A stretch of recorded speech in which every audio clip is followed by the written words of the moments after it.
Hello, എല്ലാവർക്കും നമസ്കാരം. എല്ലാവർക്കും നമ്മുടെ പുതിയൊരു വ്ളോഗിലേക്ക് സ്വാഗതം. അപ്പോൾ അതാ രാവിലെ തന്നെ എഴുന്നേറ്റ് സാധാരണ പോലെ ചോറൊക്കെ വെച്ചിട്ടുണ്ട്. ഇത് നാളികേരം ചേട്ട ഉടക്കിയിട്ടുണ്ട് കേട്ടോ, അത് ചെരുകി തരാനാണ്. പിന്നെ വഴുതനങ്ങ എടുത്ത് വെച്ചിട്ടുണ്ട് ഇന്ന് മെഴുക്ക് പുരട്ടി ഉണ്ടാക്കാനായിട്ട്. ചായക്കുള്ള വെള്ളം തലേ ദിവസത്തെ സാമ്പാർ ഇരിപ്പുണ്ട് കേട്ടോ, അത് കാരണം കൊണ്ട് നമ്മുടെ നെയ് റോസ്റ്റിന് സാമ്പാറും കൂടി ഉണ്ട്. അപ്പോൾ അതാ നെയ് റോസ്റ്റും നാടൻ ലഞ്ചൊക്കെയാണ് ഇന്ന് തയ്യാറാക്കണത്. നാടൻ കറികളാണ് കേട്ടോ. അപ്പോൾ അതാ നമ്മുടെ ഇന്നലെ ഇഡ്ഡലി ഉണ്ടാക്കിയതിൻ്റെ ബാക്കി ദോശമാവ് ഇരിപ്പുണ്ട്. അതിൽ ലേശം വെള്ളം ചേർത്തിട്ടുണ്ടെങ്കിൽ നമുക്ക് നെയ് റോസ്റ്റിനുള്ള മാവ് റെഡിയാണല്ലോ. പിന്നെ ഞാൻ ഒരു തക്കാളി ചമ്മന്തിയും കൂടി ഉണ്ടാക്കാമെന്ന് വിചാരിച്ചു. അപ്പോൾ നെയ് റോസ്റ്റും സാമ്പാറും തക്കാളി ചമ്മന്തിയും അതാണ് ഇന്നത്തെ ബ്രേക്ക്ഫാസ്റ്റ് ഇട്ടാ. പിള്ളേർക്ക് ഭയങ്കര ഇഷ്ടമാണ് ഇങ്ങനത്തെ കോമ്പിനേഷൻ. ഒന്ന് രണ്ട് കറി കൂടുതലാണെന്ന് പിന്നെ ഇഷ്ടം കൂടുമല്ലോ, അതൊക്കെ തന്നെ ഇവിടെയും. അപ്പോൾ അതായത് ദോശത്തട്ട അടുപ്പത്ത് വെച്ചു. നമ്മുടെ ദോശമാവിൽ ഒരു തരി വെള്ളം ചേർക്കേണ്ടി വന്നു കേട്ടോ. ഫസ്റ്റ് ഒട്ടും വെള്ളം ചേർക്കാണ്ട് അങ്ങനെ പരക്കണുണ്ടായില്ല. അങ്ങനെ നല്ല കനം കുറച്ച് നെയ് റോസ്റ്റ് ആകുമ്പോൾ ഇത്തിരി കനായാലും കുഴപ്പമൊന്നുമില്ല, നന്നായിട്ട് മൊരിയിച്ച് ഇത്തിരി നെയ്യ് ഒഴിച്ച് എടുത്താൽ മതി കേട്ടോ. അപ്പോൾ അത് പരത്തി വെച്ചിട്ട് അത് ഞാൻ ഫസ്റ്റ് തന്നെ തുടങ്ങും പരിപാടി. അതിൻ്റെ ഇടയിലാണ് മറ്റുള്ള ജോലികൾ തുടങ്ങുക കേട്ടോ.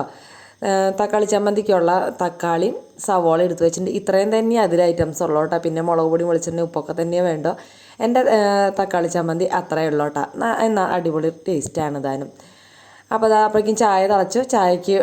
ചായയിലിട്ടിട്ട് ഓഫ് ചെയ്തിട്ടുണ്ട്. പിന്നെ അത് അടുത്ത ദോശ പരത്തിക്കൊണ്ടിരിക്കുന്നുണ്ട് കേട്ടോ.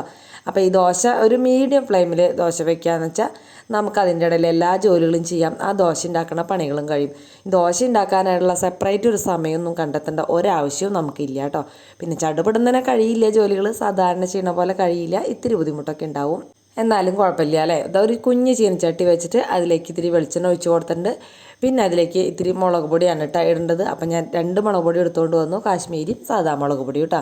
സാദാ മുളക് പൊടി ഒരു ഇത്തിരി ഇടുള്ള, കാശ്മീരിയാണ് കൂടുതലിടുക. പക്ഷേ തക്കാളി ചമ്മന്തിക്ക് എപ്പോഴും നല്ല കളറും ഭംഗിയൊക്കെ വേണമല്ലോ, അത് കാരണം കൊണ്ടാണ്. അല്ലാണ്ട് ഇപ്പോൾ പ്രത്യേകിച്ച് കാര്യങ്ങളൊന്നുമില്ല. ഇനിയിപ്പോൾ വേണമെങ്കിൽ 2 അല്ലി വെളുത്തുള്ളിയും ഒരു പച്ചമുളകും ഒരു ചെറിയ പീസ് ഇഞ്ചിയൊക്കെ ഇടുന്നവർക്ക് ഇടാം. ഞാൻ പക്ഷേ ആദ്യം വെളിച്ചെണ്ണ ഒഴിച്ച് ഇതേപോലെ മുളക് നന്നായിട്ട് മൂപ്പിക്കും. ഇതിൻ്റെ ഷോർട്ട് വീഡിയോ ഒക്കെ നമ്മൾ മുന്നേ ഇട്ടിട്ടുണ്ട് കേട്ടോ. അപ്പോൾ അത് കാണാത്തവരൊന്ന് പോയി കണ്ടു നോക്കുക. അതേപോലെ തന്നെ ഗോതമ്പ് ദോശയുടെ ഒക്കെ ഇട്ടിട്ടുണ്ട്, കുറേ ഷോർട്ട് വീഡിയോകൾ ഇട്ടിട്ടുണ്ട് കേട്ടോ. അപ്പോൾ അതൊക്കെ പുതിയതായിട്ട് ആരെങ്കിലും നമ്മുടെ ചാനൽ കാണുന്നുണ്ടെങ്കിൽ ഷോർട്ട് വീഡിയോകളൊക്കെ ഒന്ന് കണ്ടു നോക്കുക. മുന്നേ ഇഷ്ടം പോലെ വീഡിയോകളൊക്കെ ഇട്ടിട്ടുണ്ട്, പറ്റുന്നുണ്ടെങ്കിൽ അതും കൂടിയും കാണാം കേട്ടോ. പിന്നെ ഇപ്പോൾ ഒരു വീഡിയോ കണ്ടു കഴിഞ്ഞാൽ അടുത്തതും കൂടി നമുക്ക് കാണിച്ചു തരാം. അപ്പോൾ ഇഷ്ടമുണ്ടെങ്കിൽ കാണുക അല്ലേ. അപ്പോൾ അങ്ങനെ ഇഷ്ടമുണ്ടായി എല്ലാവരും കാണട്ടെ എന്ന് ഞാൻ ആഗ്രഹിക്കുകയാണ് കേട്ടോ. അപ്പോൾ അത് വെളിച്ചെണ്ണ ഒഴിച്ച് മുളക് പൊടിയൊക്കെ മൂത്തതിന് ശേഷം നമ്മുടെ തക്കാളി സവോള ഇട്ട് കൊടുത്തു. ഇത്തിരി ഉപ്പും കൂടി ഇട്ട് കൊടുത്തു. നന്നായിട്ടൊന്ന് മൂപ്പിച്ചു കേട്ടോ. ഓവറായിട്ടൊന്നും മൂക്കേണ്ട ആവശ്യമൊന്നുമില്ല, എന്നാലും അത്യാവശ്യം മൂക്കാൻ വേണം കേട്ടോ. അത് പിന്നെ അവിടെ ഇരുന്ന് ചൂടാറിക്കോട്ടെ എന്ന് വിചാരിച്ചു. പിന്നെ ഇതാ വഴുതനങ്ങ ചേട്ടൻ അരിഞ്ഞ് തരുന്നുണ്ട് കേട്ടോ. അപ്പോൾ അത് കാരണം ആ ഒരു പണി. അപ്പോൾ ചേട്ടന് ചായയും കൂടി കൊടുത്തിട്ടുണ്ട്. ഞാനപ്പോൾ നമ്മുടെ കുമ്പളങ്ങ പാൽക്കറി വയ്ക്കാമെന്ന് വെച്ചാൽ കുമ്പളങ്ങ അല്ല വെള്ളരിക്കയാണ്. തക്കാളി എടുത്ത് വെച്ചു എന്നുണ്ടെങ്കിലും തക്കാളി ഞാൻ അതിൽ ഇട്ടില്ല കേട്ടോ. അമ്മയുടെ കുമ്പളങ്ങ കറിയുടെ ടേസ്റ്റ് വരണമെങ്കിൽ അതിൽ തക്കാളി ഇടാൻ പാടില്ല. അമ്മ ഞങ്ങൾ ചെറുപ്പത്തിലൊന്നും വയ്ക്കുമ്പോൾ തക്കാളി ഒന്നും ഇടാറ് പതിവില്ല കേട്ടോ. അപ്പോൾ ഞാനങ്ങനെ തക്കാളി എടുത്ത് മാറ്റി ആ വെള്ളരിക്ക എടുത്ത് അരിഞ്ഞെടുത്തു. അതുപോലെ ഈ നെയ്മുളക് അമ്മയുടെ കറികളുടെ ഒരു പ്രത്യേകതയാണ് കേട്ടോ. നമ്മുടെ വീട്ടിലത് ഉണ്ടായിരുന്നു, അതുകൊണ്ടാണ് അമ്മ അത് എല്ലാത്തിലും അത് ചേർത്തിരുന്നത്. അതും കൂടി ചേരുമ്പോഴാണ് അമ്മയുടെ കറികളുടെ ടേസ്റ്റ്. ഇപ്പോൾ വല്ലാണ്ട് മിസ് ചെയ്യാണ് കേട്ടോ ആ കറികളൊക്കെ. ആദ്യം എന്ന് പറയുന്നത് ഞാൻ വീട്ടിൽ ചെല്ലുമ്പോൾ ആദ്യം വേഗം പോയി ചോറിനും അമ്മേരെ കറി കൂട്ടാനുള്ള. പക്ഷെ നമ്മൾ തന്നെ വെച്ച് കഴിക്കുമ്പോൾ നമുക്ക് അത്ര ഇതല്ലല്ലോ. വേറെ ഒരാൾ വെച്ച് തന്നത് കഴിക്കാനാണ് കൂടുതൽ ഇഷ്ടം. എല്ലാവർക്കും അങ്ങനെയൊക്കെ തന്നെയായിരിക്കും എനിക്ക് തോന്നുന്നത്. അപ്പോൾ അങ്ങനെ കഴിക്കാറുണ്ട്. ഇപ്പോൾ പക്ഷേ വീട്ടിലേക്ക് പോണത് തന്നെ വളരെ കുറവായിപ്പോയി. എന്തെങ്കിലും ആവശ്യത്തിന് മാത്രം പോണ ഒരവസ്ഥയായി മാറി എന്നുള്ളതാണ്.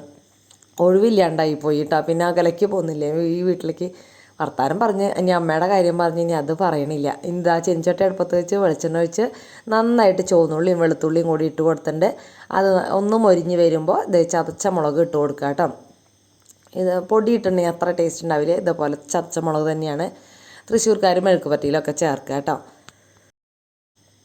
അതും കൂടി ഇട്ട് കൊടുത്ത് കുറച്ച് കറിവേപ്പിലയും കൂടി ഇട്ടുള്ളൂ കേട്ടോ. ഈ ഒരു ദിവസം എൻ്റെ കയ്യിൽ കറിവേപ്പില കഴിഞ്ഞിരിക്കുകയായിരുന്നു, അതുകൊണ്ടാണ് കറിവേപ്പില ഇടാണ്ടിരുന്നത്. നന്നായിട്ടൊന്ന് മൊരിഞ്ഞ് വരുമ്പോൾ നമ്മുടെ വഴുതനങ്ങ അങ്ങോട്ട് ഇട്ട് കൊടുക്കുക. ഇത്തിരി മഞ്ഞപ്പൊടിയും കൂടി ചേർത്തോളൂ കേട്ടോ. ഞാൻ പെട്ടെന്ന് അത് വിട്ടുപോയി. ഇത്തിരി അതേപോലെ തന്നെ ആവശ്യത്തിനുള്ള ഉപ്പും കൂടി ചേർത്ത് നന്നായിട്ട് മിക്സ് ചെയ്യുക. ഒട്ടും വെള്ളം ചേർക്കേണ്ട ആവശ്യമില്ല. മിക്സ് ചെയ്യുമ്പോൾ എപ്പോഴും ഒന്ന് ശ്രദ്ധിക്കുക എന്ന് വെച്ചാൽ വഴുതനങ്ങയില്ലേ പെട്ടെന്ന് വെന്ത് തുടങ്ങിയപ്പോൾ മിക്സ് ചെയ്തതിന് ശേഷം നന്നായിട്ട് ചൂടായതിന് ശേഷം ഒന്ന് മീഡിയം ഫ്ലെയിമിലേക്ക് മാറ്റുക കേട്ടോ. ചട്ടിയും ഉള്ളിലൊക്കെ നന്നായിട്ട് ചൂടായതിന് ശേഷം മാത്രം മീഡിയം ഫ്ലെയിമിലേക്ക് മാറ്റുക. മീഡിയം അല്ല ലോ ഫ്ലെയിമിലായാലും കുഴപ്പമില്ല എന്ന് വെച്ചാൽ നല്ല കനം കുറച്ച വഴുതനങ്ങ അരിയണമെന്ന് വെച്ചാൽ ലോ ഫ്ലെയിമിലായാലും കുഴപ്പമില്ല. ചട്ടി ചൂടായതിന് ശേഷം മാത്രം കേട്ടോ. അതിനിടയ്ക്ക് ഇതാ തക്കാളി ചമ്മന്തി ഞാൻ അരച്ചിട്ടുണ്ടായിരുന്നു. അപ്പോൾ അത് വേഗം ഒരു പാത്രത്തിലാക്കി എടുത്തു വയ്ക്കാണ് കേട്ടോ. അപ്പോൾ പിള്ളേർ വരുമ്പോൾ അത് കറക്റ്റ് പകർത്തി വെച്ചാൽ നല്ലതല്ലേ. അപ്പോൾ അത് ആ ആവി വെള്ളം വീണിട്ട് തന്നെ അത് അത്യാവശ്യം വാടിയിട്ടുണ്ട്. ഇനി ഞാൻ മൂടി വെക്കണില്ല, തുറന്ന് വെച്ച് ഒന്ന് പരത്തിയിട്ടിട്ട് അങ്ങനെ തന്നെ വേവിക്കാണ് കേട്ടോ. അപ്പം നല്ല ടേസ്റ്റാണ്. അതിൽ ഇത്തിരി വെള്ളമൊക്കെ ഉണ്ടെങ്കിൽ അതൊക്കെ വറ്റി ആ വെളിച്ചെണ്ണയിൽ കിടന്ന് അങ്ങോട്ട് മൊരിയുക. കുറച്ച് നേരം ലോ ഫ്ലെയിമിലിട്ടിട്ട് അങ്ങോട്ട് മൊരിച്ചെടുക്കുന്നതാവും നല്ലത്. ഇളക്കം ഒന്ന് ശ്രദ്ധിക്കാമെന്ന് മാത്രം. വഴുതനങ്ങ പെട്ടെന്ന് ഉടഞ്ഞു പോകും. ഈ ഒരു പരുവത്തിലാണ് കേട്ടോ ഞാനെടുത്തത്. അടിപൊളി ടേസ്റ്റാണ് കേട്ടോ. വഴുതനങ്ങ ഇഷ്ടമുള്ളവർക്ക്, ഇനിയിപ്പോൾ വഴുതനങ്ങ ഇഷ്ടമില്ലാത്തവർക്ക് വഴുതനങ്ങ മെഴുക്ക് പറ്റിയൊന്നും ഇഷ്ടമുണ്ടാവില്ല. അങ്ങനെ നമ്മുടെ നെയ് റോസ്റ്റും തലേദിവസത്തെ സാമ്പാർ ചൂടാക്കിയിട്ടുണ്ടായിരുന്നു. പിന്നെ തക്കാളി ചമ്മന്തി.